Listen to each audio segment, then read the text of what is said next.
जय श्री जगन्नाथ, जय पंचसखा, जय अच्युत महापुरुष, जय बाबाजी महाराज।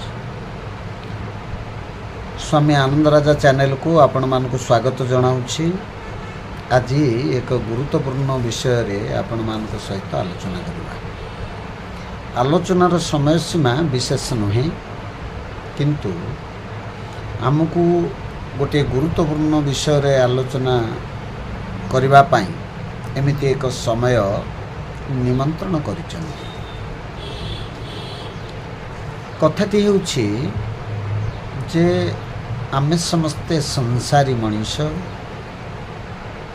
आम समस्तंकर प्रभु श्री जगन्नाथंक कृपारू अल्प बहुते प्रभुंक संपर्क रे ज्ञान अछि।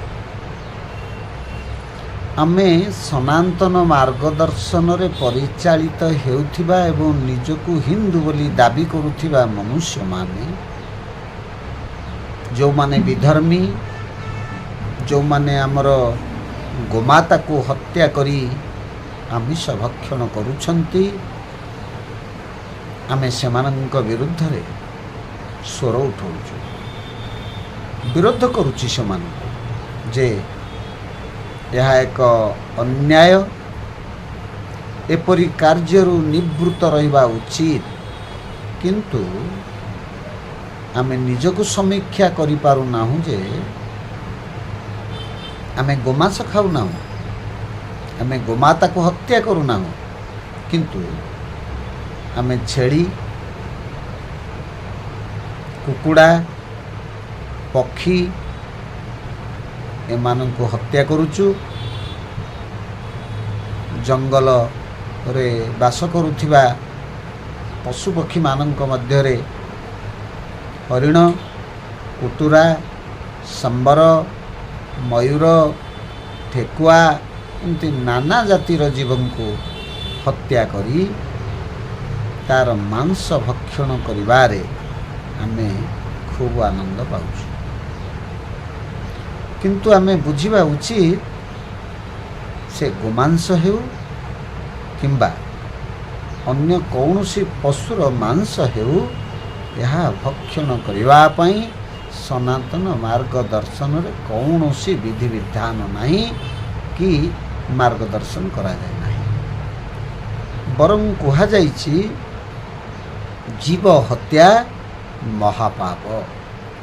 ए जीव को हत्या करी आमे आमर जीवा लालसा को पूर्ण करिबारे लागिचु, किंतु या द्वारा जे आमर जीवन दिन को दिन नरकगामी हेउछि आमे ताहा जानि पारु नाहु।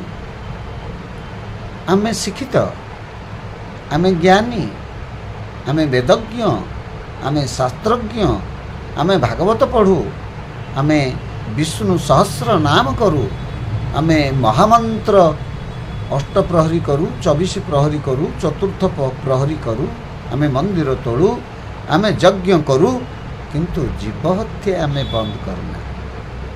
आमे मादक्य द्रव्यरू मुक्त नुह, आमे परनिंदारू मुक्त नुह, आमे समाजर कल्याणकारक स्रोतरे निजको सामिल करने को चाहूना। आमे आमर स्वार्थ पाई काम करता। आम जीव को जहाँ भल लगुची आमे ताहा कहू, ताहा करू, ताहा खाऊ। आमे संसारी। श्रीमद् भागवत गीता रे स्वयं परम ब्रह्म परम पितांकर गोटे बाणी जे अर्जुन तुम्हें सभ्य साची, अर्थ तुम्हें संसारी, तुम्हें सन्यासी भी। गृहस्थी जीवन सर्वश्रेष्ठ जीवन, सर्वश्रेष्ठ सन्यासर परंपरा। आमर छुआ अछंती, संतान अछंती, पुओ अछंती, झियो अछंती, आमे तांको कोन मार्गदर्शन करूछु? हाड़ एवं कंटा एमाने पड़ती कौठी? मशाणी रे। शब पड़े कौठी? मशाणी रे। शब पोड़ा हुए कौठी? मशाणी रे। आमे सब निजर शबकू मशाणी रे फेंगी दे आसू, किंतु पशु पक्षी शबकू ଆଦରରେ, ପ୍ରେମରେ, ଶ୍ରଦ୍ଧାରେ, ଅର୍ଥ ବିନିମୟରେ ଘରକୁ ଆଣୁ। ଆମ ଘରଟା ମଶାଣି ନୁହେଁ, ଆମ ଘରଟା ଗୋଟିଏ ବୈକୁଣ୍ଠ ଭୁବନ। ଇଏ ଘର ଭିତରେ ଅଛନ୍ତି ପିତାମାତା ପରି ଦେବତା।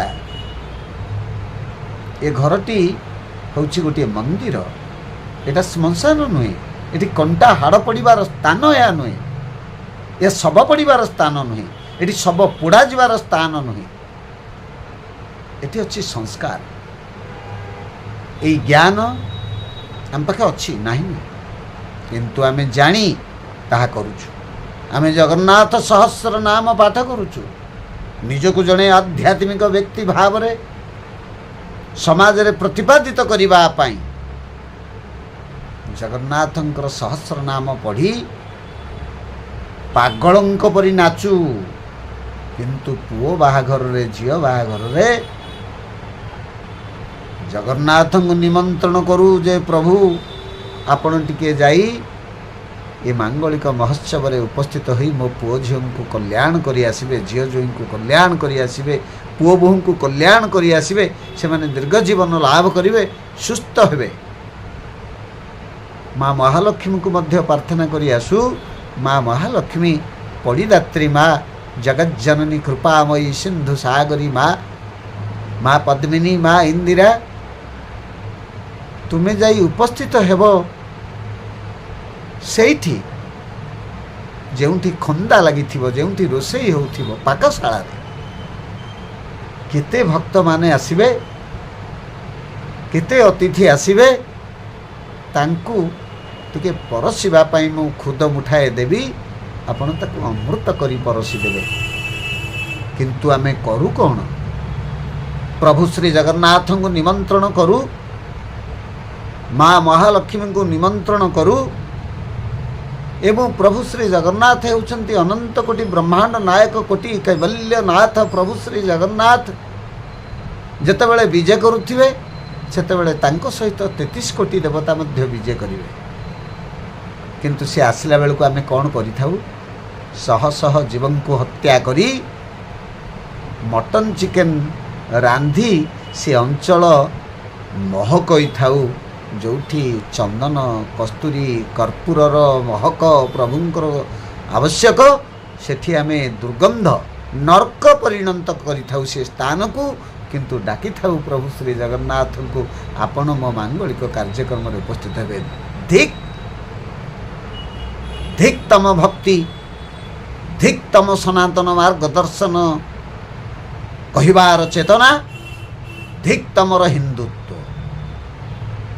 ଯେଉଁମାନେ ଜୀବ ହତ୍ୟା କରନ୍ତି, ପ୍ରଭୁ ଶ୍ରୀ ଜଗନ୍ନାଥଙ୍କୁ ଡାକନ୍ତି ନିଜର ମାଙ୍ଗଳିକ କାର୍ଯ୍ୟକ୍ରମରେ, ଏବଂ ସେଠି ଥାଏ ଆମିଷ ଭକ୍ଷଣର ବ୍ୟବସ୍ଥା। ପ୍ରଭୁ କ'ଣ ସେମିତି ଜାଗାକୁ ଆସନ୍ତି? ଆପଣମାନେ ସ୍ୱାମୀ ଆନନ୍ଦରାଜାଙ୍କଠାରୁ ଏପର୍ଯ୍ୟନ୍ତ ଶୁଣୁଥିଲେ ଜୀବ ହତ୍ୟା କରିବାର ଯେଉଁ ପାପ ଜିହ ଲାଳସାରୁ ସୃଷ୍ଟି ହୁଏ, ସେଥିପାଇଁ ଯାହା ଆପଣ କରିଛନ୍ତି ଆଜି ପର୍ଯ୍ୟନ୍ତ ଜ୍ଞାନତା କାରଣରୁ, ସେଥିରୁ ମୁକ୍ତ ହେବା ପାଇଁ ହେଲେ ପ୍ରଭୁ ଶ୍ରୀ ଜଗନ୍ନାଥଙ୍କର ପଦାରବିନ୍ଦରେ କ୍ଷମା ପ୍ରାର୍ଥନା କରନ୍ତୁ। ହେ ପ୍ରଭୁ, ମୁଁ ଯେଉଁ ଜୀବ ହତ୍ୟା କରି ପାପ ଅର୍ଜନ କରିଛି, ପୁଣି ସେଥିରେ ମୋ ଅଜ୍ଞାନତା କାରଣରୁ ଆପଣଙ୍କୁ ନିମନ୍ତ୍ରଣ କରିଥିଲି, ସେଥିପାଇଁ ମୋତେ ଆପଣ ମୋ ଅଜ୍ଞାନତା ପାଇଁ କ୍ଷମା କରନ୍ତୁ। ଆପଣ ମୋର ପିତା, ଆପଣ କ୍ଷମାର ସାଗର, ଆପଣ କୃପାର ସାଗର। ଆପଣ କ୍ଷମା କରି ମୋତେ କୃପା କରି ଆପଣଙ୍କ ପଦାରବିନ୍ଦରେ ସ୍ଥାନ ଦିଅନ୍ତୁ। ମୁଁ ଆଜିଠାରୁ ଆମିଷ ଭକ୍ଷଣ କରିବି ନାହିଁ, ଜୀବ ହତ୍ୟା କରିବି ନାହିଁ, ବା ଯଦି ମୋର ଭବିଷ୍ୟତରେ କୌଣସି ମାଙ୍ଗଳିକ କାର୍ଯ୍ୟକ୍ରମ ହେବ, ସେଥିରେ ଆପଣଙ୍କୁ ନିମନ୍ତ୍ରଣ କଲାବେଳେ ମୁଁ ଆପଣଙ୍କ ପାଇଁ ଚନ୍ଦନ, କସ୍ତୁରୀ, କର୍ପୂରର ବ୍ୟବସ୍ଥା କରିଥିବି। ପ୍ରଭୁ, ସେଠି ଆଉ ଆମିଷ ନଥିବ। ଏ ଅଜ୍ଞାନତା ପାଇଁ ମୋତେ କ୍ଷମା କରନ୍ତୁ। ଜୟ ଶ୍ରୀ ଜଗନ୍ନାଥ। ଯଦି ସ୍ୱାମୀ ଆନନ୍ଦରାଜାଙ୍କର ଇଏ କଥା ଆପଣଙ୍କୁ କଷ୍ଟ ଦେଇଥିବ, ଆଘାତ ଦେଇଥିବ, ସେଥିପାଇଁ ସ୍ୱାମୀ ଆନନ୍ଦ ରାଜା ଆପଣଙ୍କୁ କ୍ଷମା ମାଗୁଛନ୍ତି। ଏବଂ ଆପଣଙ୍କୁ ନିବେଦନ, ଯଦି ଏହିପରି କଥା ଆପଣଙ୍କୁ ଭଲ ଲାଗୁଛି, ଏ କଥା ସହିତ ଆପଣ ସହମତି ପ୍ରକାଶ କରୁଛନ୍ତି, ତେବେ ଆମ ଏ ସ୍ୱାମୀ ଆନନ୍ଦ ରାଜା ଚ୍ୟାନେଲକୁ ଯଦି ଆପଣମାନେ ସବସ୍କ୍ରାଇବ୍ କରିନଥିବେ, ଦୟାକରି ସବସ୍କ୍ରାଇବ୍ କରାଇ ନିଅନ୍ତୁ ଏବଂ ଆଗକୁ ଏହିପରି କଥା ଶୁଣିବା ପାଇଁ ଆମକୁ ସହଯୋଗ କରନ୍ତୁ। ଜୟ ଶ୍ରୀ ଜଗନ୍ନାଥ, ଜୟ ଶ୍ରୀ ପଞ୍ଚସଖା, ଜୟ ଅଚ୍ୟୁତ ମହାପୁରୁଷ, ଜୟ ବାବାଜୀ ମହାରାଜ।